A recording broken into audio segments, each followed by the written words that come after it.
everybody, and welcome back to the Saturday afternoon or Saturday night special edition of Inside the Headset. And we're going to go, I guess, you're kind of east from me or whatever. You come up 24, but really you're kind of, if you go 65, you're really North Rutherford County. But anyway, we're going over to Stewart's Creek, going to talk to the new head coach of the Stewart Creek Red Hawks, and that is Ben Caudill. How you doing tonight, Ben? Stork, doing great, man. Thanks for having me on. It's good to have you on. I'm sorry I bumped my microphone. Didn't mean to do that. Your first time being a head coach, and you jump into the arena and jump into one of the most popular counties in the United States, and that's Rutherford County. And this is a great place to coach, isn't it? It definitely is. You know, I'm at a great school with great leadership. I'm incredibly blessed.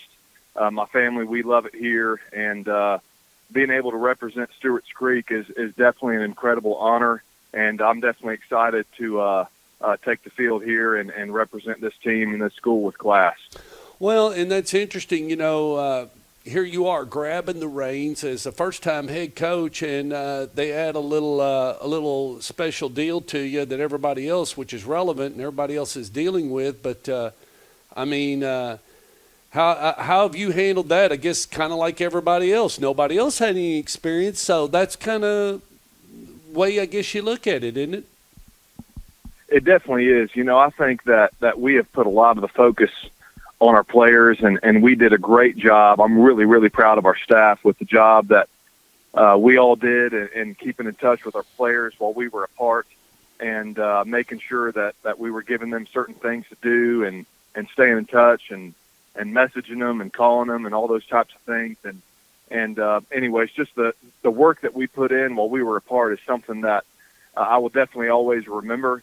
And, you know, given every off season that we've had as coaches, you know, there's always things that you remember, you know, but this off season is definitely one that sticks out more than any other that I've been a part of.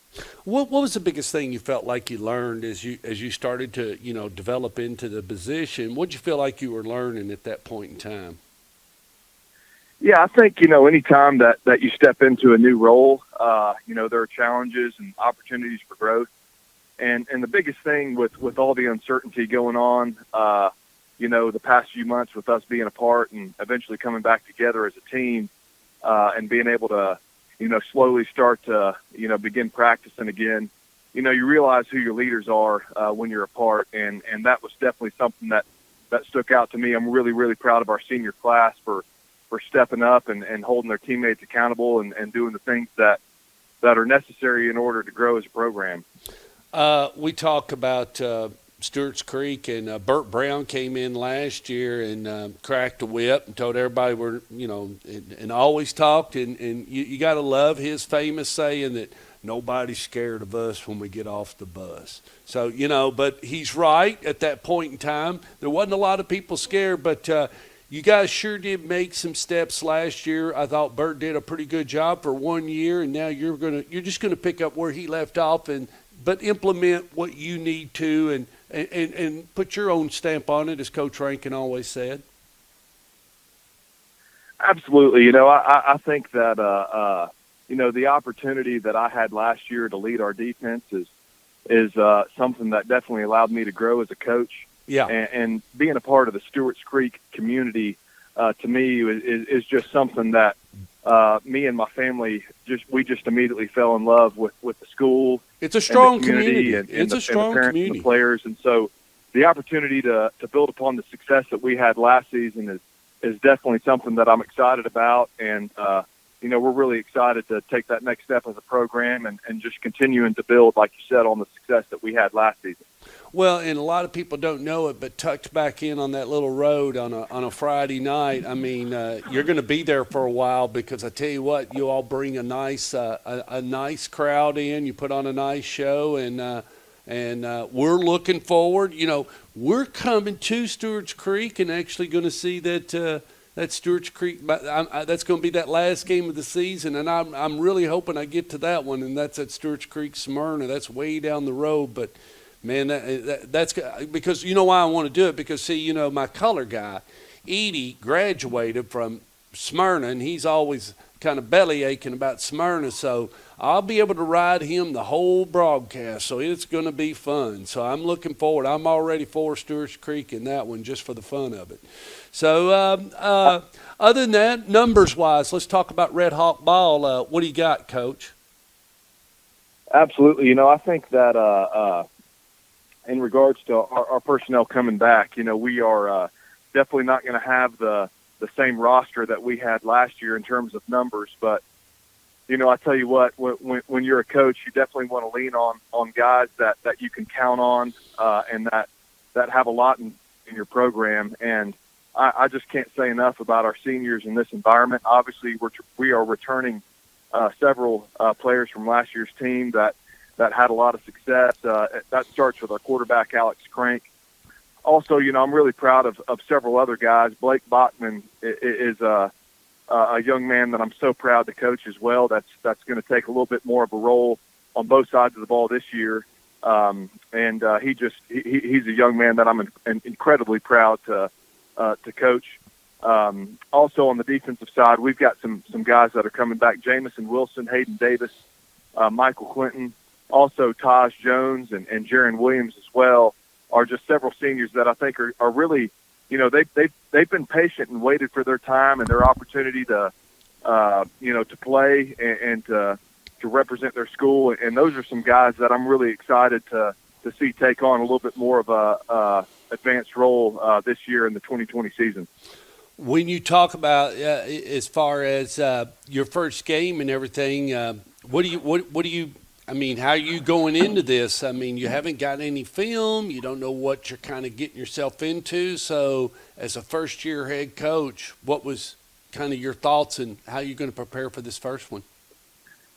I think that is a really good question, and I think it's a question that every coach has had to ask in this environment where you don't have any scrimmages and you have limited time to prepare. And I can just say on behalf of myself and our staff, we have really taken the time to focus on ourselves and get good and fundamental of the things that we know that we're going to need to do to be successful, not just week one, but hopefully for the duration of the season.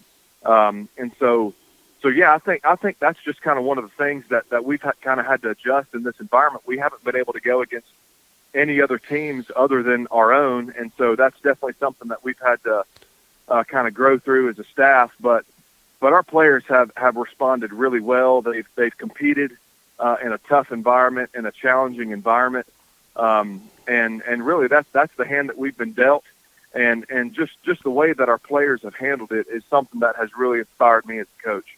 Do you think you're going to give a little more rope than you normally do versus if there was no COVID or whatever, and we were just at normal and you had all the normal time and everything, but because of COVID and the things that are going on and you haven't had as much practice time and stuff, are you going to give a little more rope? Or are you going to be a little bit more, I'm going to get them out of there and give somebody else a chance and just keep switching it until you find that formula? What's your thoughts there? I mean, are you just going to keep looking around till you find somebody? Or are you going to give somebody some rope and say, let's get him, let's see if he's just going to get murdered about 3 times, and if he gets murdered 3 times, let's get him out of there. But you got to kind of take a different philosophy about this, Coach.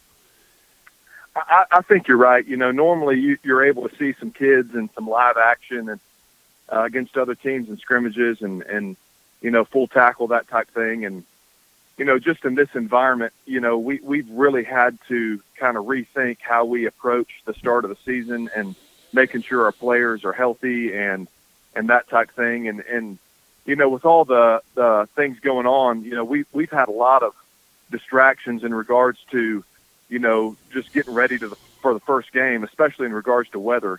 And so that's definitely something that we've had to rethink as a staff, and how we prepare our players for the first game, first live action, especially with tackling to the ground and that type thing. So we've had to bring in a ref crew. We're going to do that this next week and go live against each other and just kind of get our players used to that. But yeah, I don't know if there's necessarily a right or wrong call as a staff to deal with everything going on. It's definitely new for everybody, but that's definitely the route that we've chosen to go as Stewart's Creek for the 2020 season. So talk to Rick Rice, which I'm going over there Thursday night, and I did not know. I think Coach McDaniel said he's going Thursday night, but there's several schools going to go off on Thursday or whatever. But so a third of the kids or whatever. What is your situation? What fam wise? What are they talking down your way on your game? Well, we don't open at home until September no, the at 4th, the place. No, at the place you're visiting.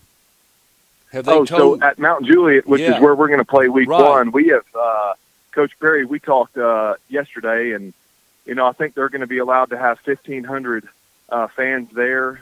So I believe that we're going to use GoFan, and there's going to be a link that is going to be shared, and obviously we are going to forward that to all of our parents. So. I'm not sure what the crowd would normally be, but it's definitely going to be a little bit less. And, that's just kind of the situation that we're living in now. And hopefully we can snag some tickets and get some fans there. But in regards to our home games, I think that it's going to be divided a little bit more in Rutherford County to allow the home team to have a little bit more fans. So that's definitely something we're looking forward to when we're able to, host Clarksville on September the 4th. Well, I talked to Coach Rice. He said he's going to have about a third of capacity. They're going to try to do some other things. I talked to Coach Kreisky. They've actually shipped some bleachers in and some other things, so they're getting creative and moving some people around, and went over to another park that's got those bleachers that only go up, 12? You know what I'm talking about. You can put them in the back end of a pickup truck. But anyway, getting some of those bleachers and going to put those in the end zone, kind of going to change the atmosphere a little bit, but spread people around. So there is some creativity going on out there, Coach. But, Coach McDaniel said it best. I mean, I thought he said it best in his interview. He just wants to know what's the plan, for us to make sure that we get to finish the season for the kids. We know we might run into a bump in the road here and there. But at the end of the day, we just want to know, how do we finish and what's that look like? And because we've started it and everything. And I think from what I'm hearing out of everybody I've talked to, I'm very impressed. Everybody's doing, and we're all not specialists at this, Coach Caudill. We're not. And so we it's just a different time, as you said. Yeah, I definitely agree with Coach McDaniel. And it's easy for us as coaches to think about gates and ticket sales and those types of things. But at the end of the day, most coaches played high school football themselves. And I can't imagine, what I would be myself without my senior year of high school football. And at the end of the day, whatever it takes to allow these student athletes to play, we're happy to do that. I know on our end, we're going to allow coaches' families and faculty members at Stewart's Creek to sit on the track. That way they don't count against our gate. Okay. So that'll allow for all the, the parameters and guidelines of distancing and whatnot in the crowd to take place. But yeah, I agree with Coach McDaniel. I think that, whatever it takes, not just to play, that first game, it's easy as a coach to focus on that game, but more importantly, thinking on out, 2 and 3 months ahead, I think that's definitely wise to take the necessary precautions to allow us to play, for the duration of the season. Well, Coach, I appreciate you. I've got a couple of more to run through. I understand you are grilling out a steak, and I'm glad I did not interrupt that. And you be careful in traveling over to Mount Juliet. We wish you the best of luck. We definitely we want to see you win that game. You know that, don't you? Hey, Stork, I appreciate that, man. And I allow know. me to say thank you for everything you do for high school football in the area. It's definitely something that I'm thankful for all the work that you do, and we're looking forward to having you at our place here this season. Well, the big thing about it is the reason why we got to hate Mount Juliet is because when I first moved, or I came to Middle Tennessee, I moved to Smyrna, and, I just learned right off the bat, and I guess it was because, it was taught to me, like in the beginning, you hate Mount Juliet. And I guess it came from Little League or whatever, but when I first got to town, I was told by Jeff Childs and all the people there, and Mike Eady, everybody that lived in. Hey, we don't take nothing from Mount Juliet. We got to win that one. That's the one we got to win, boys. We got to beat Mount Juliet. So I've always, and Cecil went to Mount Juliet. So anytime we can beat, it's nothing against anybody from Mount Juliet. It's totally against Cecil. I want to make that clear, and I want to beat Cecil. I want to beat him bad. So I want to make that clear. I don't want any air getting to Cecil. So, but anyway, take care.